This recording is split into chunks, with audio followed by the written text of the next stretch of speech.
The following presentation is brought to you by the Realm Network. Today on Mr. Media, I'll talk to Jim Barrens, author of a new book, In Our Time, Nostra Aetate, that traces the historic, peaceful engagement of the world's Catholics and Jews begun on October 28, 1965. Stick around. If this is important to Pope Francis, and it is, it should be important to the rest of us, too.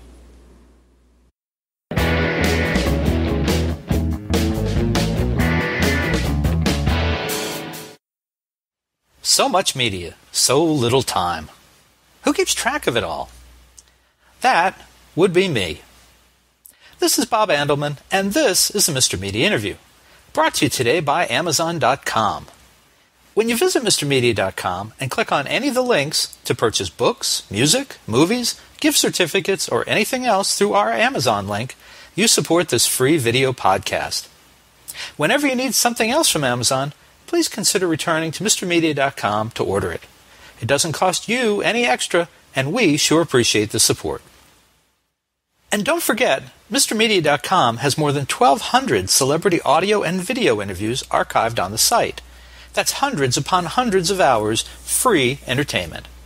Subscribe for free on MrMedia.com, and you'll instantly get an email every time a new interview is posted. You can also watch and subscribe to the show on YouTube, Vimeo, Dailymotion, the Realm Network, and Frequency.com. And if you preferred to just listen, Mr. Media is also available for free on iTunes, Spreaker, iHeartRadio, Stitcher, SoundCloud, Blueberry, TuneIn, Blog Talk Radio, Podfeed.net, and Player FM.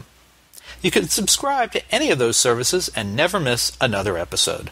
Finally, you can interact with Mr. Media Interviews on all kinds of social media, including Facebook, Twitter, Google+, and more. Friend or follow us, we'll friend or follow you back. Thanks for listening. Thanks for watching. Mr. Media is recorded live before a studio audience full of true believers of multiple religions who all agree with John Lennon. Give peace a chance in the new media capital of the world, St. Petersburg, Florida.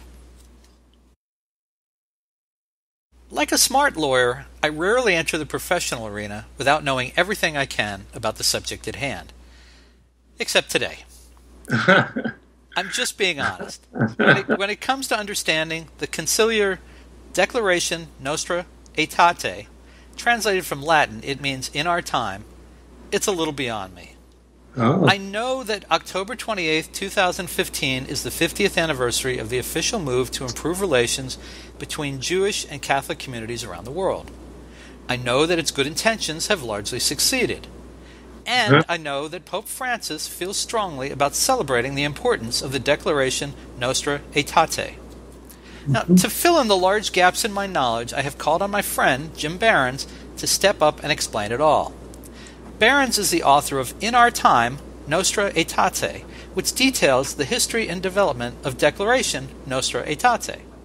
And in the interest of full disclosure, I will tell you that In Our Time, Nostra Aetate, by Jim Barrens, was published by Mr. Media Books, a subsidiary of this here Mr. Media Interviews podcast. Jim Barrens, welcome to Mr. Media. Thanks, Bob.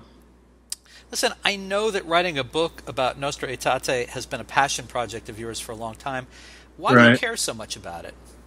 Well, it goes back a long way for me. Ever since I was a kid, I've been interested in other religions, other things. It's been something that when I was born and raised Roman Catholic. I'm a cradle Catholic. I was an altar boy.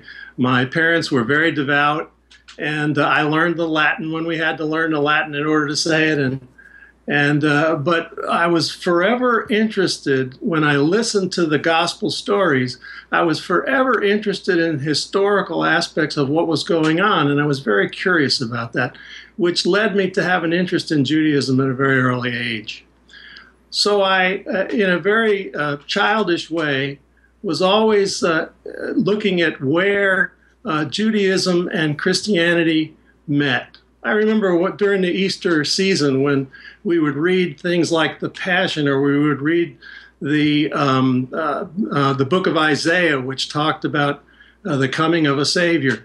I would always be confused that this was an Old Testament passage, but it was relating to something, at least from a Christian perspective, that hadn't yet happened. So this was a very curious thing for me. So as I got older, high school and college, I began to meet more Jews. And I went to American University in Washington, which is a very large Jewish population.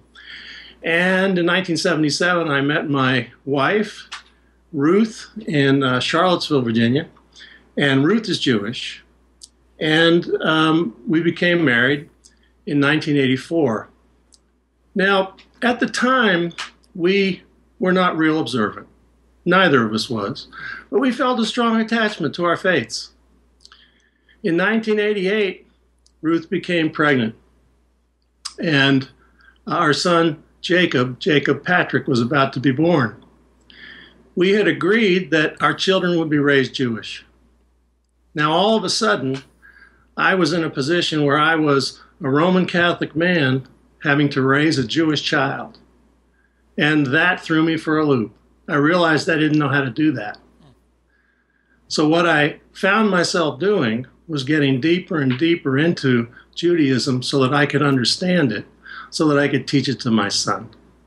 So as the years went on, I became more and more involved with Judaism while I stayed close to my own faith. And what I found as time went on was that my knowledge of my own faith became much deeper the more I knew about Judaism. And I eventually took it on, interfaith work, as a profession, and I've continued that right to today. And Nostra Aetate is really just the latest expression of that. The book, In Our Time, is just the latest expression of that. So what was your career before becoming involved in interfaith professionally? Well, I was in mostly social work kind of things, community type work. I spent many years when I was at the American University in Washington, and afterwards working in probation and parole, working in communities with people who were trying to turn their lives around. That was my first passion. When I was in college, I was a sociology major. So I did that, but in the late 80s and about the time that our first child was born, I began to be called in a different direction.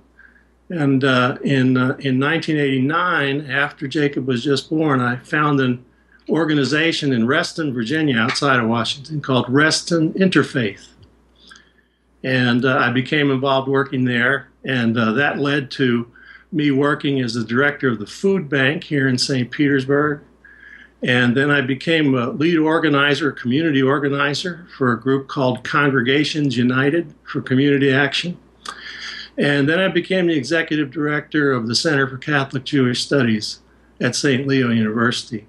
So it all kind of has built over the years, but it all started back there when I was a kid, and I was trying to figure that out. And I think it's fair to point out that it was not your only interest as a kid. I know you as you're a sports fan. Sure. You're very interested in your kids. You have a wife and family, so you're not living in a cave, obviously. No, yeah, right. And so let's go to Nostra Aetate itself. Yeah. When did you first become aware of it? The Declaration. Yeah. Well, when I was young, I was in 1965. I was 11 when it was published or promulgated, as they say, in October of 1965. I was involved in the church at that time. I knew things were going on in Rome. I knew about the Second Vatican Council, and I began to know about the details of that. So it was pretty early, but the real details about Nostra Aetate didn't become evident to me until after I began to get interested in Judaism as being more a part of my life. And I began to read the writings of many people, but one of them, and probably the most influential, was a fellow by the name of Eugene J. Fisher. Dr. Fisher was the Associate Secretary of the United States Catholic Conference of Bishops. And he was, and I think it's fair to say, that he's the most prominent Catholic lay person in the United States in the past 50 years on the field of interfaith relations. And so I began to read Dr. Fisher's work in the many books that he's done. And it was there I began to learn in much more detail what Nostra Aetate was all about. All right, and so let's talk about that. I mean, who first had the idea of taking the notion of better and friendlier relations between Catholics and Jews and formalizing it in this declaration? Yeah. Well, I'm glad you asked I'm glad you asked the question, because that's what the book says. That's exactly what the book does. It tells that story of where it emerged, from where did it emerge, and it's a long story, as you might imagine.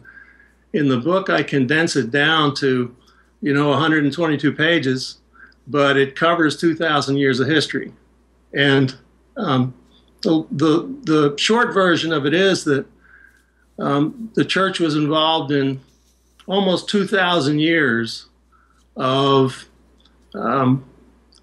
a very negative relationship with the Jewish people. And after the Second World War, and in the aftermath of the Holocaust, the founding of the State of Israel, and all the changes that began to happen in the world, it was a great sort of yearning, I think, by the world community to do something about these terrible things that had happened during the Second World War. And at that time, in the early 60s, late 50s, early 60s, the new Pope, Pope John XXIII, called the church to a council. The second time, the first Vatican Council was in the 1800s. This is the Second Vatican Council. And his whole idea was to, as he said, aggiornamento in the Italian, to update the church. And while that was going on, he began to put together many pieces. And one of the pieces that he put together was to meet with a French philosopher by the name of Jules Isaac, someone who he had learned about and met during his years during and after the Second World War. And Jules Isaac was very prominent in developing the notion that Christianity had very deep roots and being involved in anti-Semitism. So Pope John, in meeting with Jules Isaac, began to understand that better. And so he called together prominent Catholics and quite a few Jews as well to say, we want to deal with this problem of our relationship with the Jewish people throughout the years. So we want to put that into the changes that we're going to make, the aggiornamento that's going to happen as a result of the Second Vatican Council. So it got into the council, many people began to work on it, and in 1965, as the last document of the council, there were many documents, as the last document of the council, this document came out. Is it coincidence that this happened at the cusp of the whole make love not war, flower power, peace and love era? Is it just coincidence? Of course not. Of course not. It's and as I tell the story around in many places, people are surprised, I think, when I fold it into the many changes and the freedom movements that were going on around the world at exactly the same time. In fact, what I say is that Nostra Aetate was one of the major civil rights accomplishments of the 20th century. And so that's the way that I frame it. And it is very much a child of the times. And it's interesting that the Pope John was very moved to make changes to the church. And as we're approaching the 50th anniversary, we have Pope Francis, who Right. was probably as big a shaker and a maker and shaker and mover of Right. things in the church as there may have been since then. I mean, John Paul gets a lot of credit for being well liked, but he didn't Right. make the kind of social and religious changes that Pope Francis is pushing. Is there a parallel between the two? Between Pope John Pope Francis, and Francis. Well, you know more about this topic than you're admitting, because many people make that comparison with Pope Francis as being very fatherly and pastoral in his approach, which does really harken back. If you think of the popes between Pope Francis and back to John the 23rd, the popes in between had many types of personalities, but these were the two that were really kind of fatherly, and they'd put their arms around you, and they'd want to make you feel good and that kind of thing. So yeah, there are many things that they share. Absolutely. And it's very different going, of course, from John Paul II to Benedict to Francis. Benedict, if the church, I think, had gone from John Paul II right to Francis, right, there's sort of a continuity there of a human touch. But Benedict, in the middle of him, sometimes felt like the very harsh, middle-aged, right, not middle-aged, but Middle Ages kind of religious figure. Yeah, that's right. I think you're right. Yeah, you're right. And yeah, go ahead. Well, I was just going to say that, yeah, that was, and that's why it's important to think in terms of different personalities of the people who held that job. John Paul II was an extremely important pope in terms of Catholic-Jewish relations, too. Okay. And in truth, when he died, the Jewish community around the world mourned, along with the Catholic community, because there was a great affinity between the Jewish people and John Paul II, which went back to his childhood in Poland. But yeah, I think that's right. In a sense, Pope Benedict kind of created a bridge, I think, and in our minds allowed us to make that transition from the extremely long pontificate of John Paul II to this new type of pontificate, which harkens back to John the 23rd, but it's new in our lifetimes, new in our generation to see a pope like this. Maybe it's new from forever, really. It's interesting to me, too, that a lot of people think that in the United States, President Obama is the most progressive president ever, and if you don't like progressive politics, you don't care for that. And probably no one would have guessed that there'd be another world leader who would be as progressive in so many ways as he. But Francis has kind of turned out to be that guy. He retains certain, the more conservative aspects of the church. But even today, as we're talking, word comes down that he's loosened up the rules on annulment, right? Right. And I mean, it's just really interesting the focus that he's taken. I see a lot of similarities in kind of the humanistic approach between him and Obama. Maybe I'm wrong, but that's just the layman's view, I guess. Yeah. A good point. Good point. I'm sure that there were a lot of people who would say that the Pope is a socialist just like Obama. That's the people who would say. But I take your point. Yeah. Well, why should the average person be moved to care about the 50th anniversary of the Declaration Nostra Aetate, which I'll point out again, October 28th, 2015. Right. Well, I tell you, it's something that's happened. The changes that have gone on since 1965 have happened pretty quietly. And really one of the main reasons, if not the main reason, that I wanted to put this little book out was to kind of raise that up so that the people who have been involved in the changes very quietly could begin to put a name on why those changes were happening.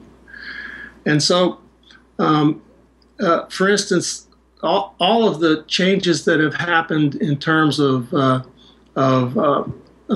textbooks, teachings in religious schools, teachings in Catholic schools, teachings in seminaries that have happened over the last few generations have created a new awareness of the affinity between Catholics and Jews.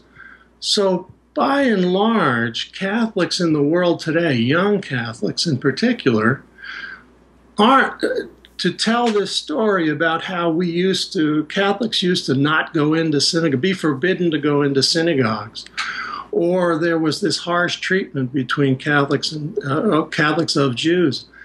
Young people nowadays who've come up with the new teaching, they find that very strange.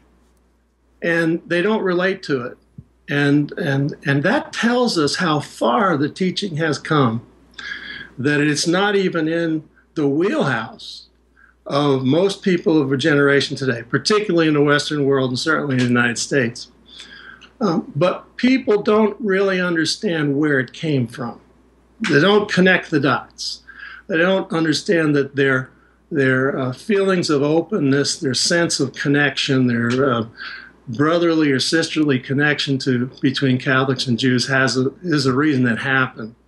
And the place that it began was in Nostra Aetate. So to know that story better is to know ourselves better and to know from where our beliefs spring.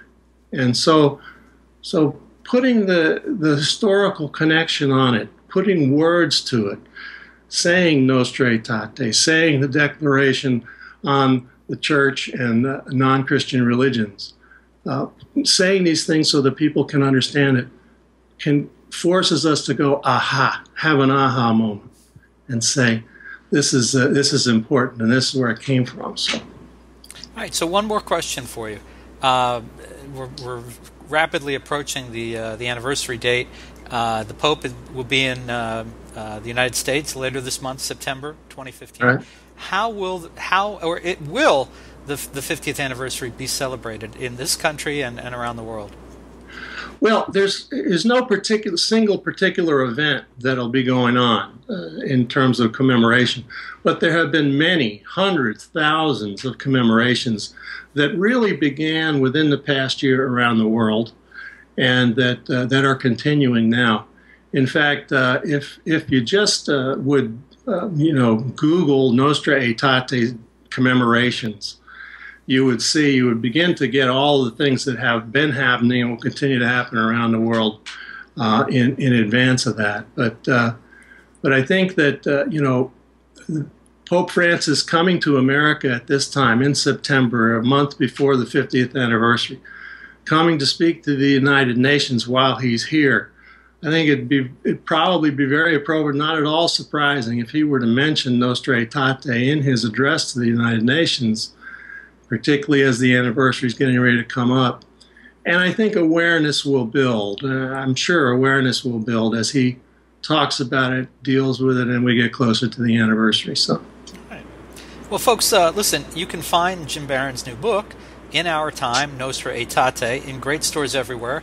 I can tell you from personal experience, I know that it is $6.99 in paperback, and you can download it as an ebook for $2.99.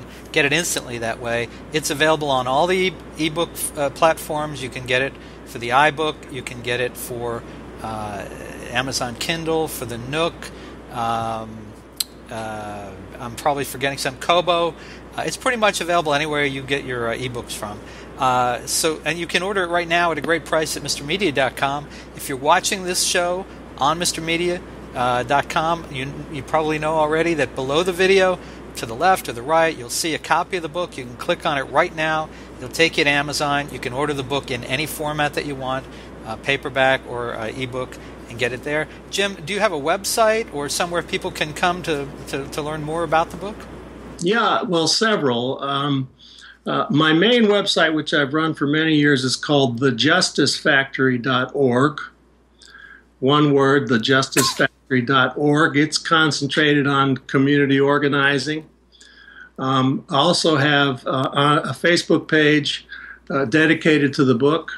And so the name of the Facebook page is the name of the book, In Our Time, Nostra Aetate, and there's a lot of information there that is related to the topic that I'm glad I'm able to put up. And are you on Twitter as well? I am. I'm on Twitter as well. Yes, that's right. Yeah. How do people find you on Twitter? What's your handle? I've got to look that up. All right, folks. I will have it on the page with this interview. Yeah. You trust me, I'll find it for you, folks. Good. All right. Well, Jim Barrens, my friend, and yes. I'm very excited that I got to publish the book. I think it's a big deal, and thank you so much for joining us on Mr. Media today. Thank you, Bob. It's great. It's been a lot of fun.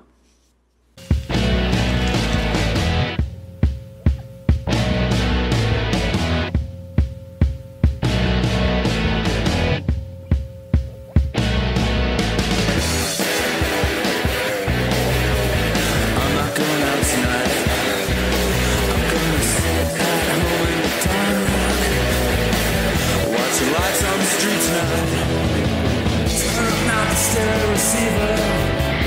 Turn your back on the deceiver. It's a bad idea to believe her. A bad idea to believe her.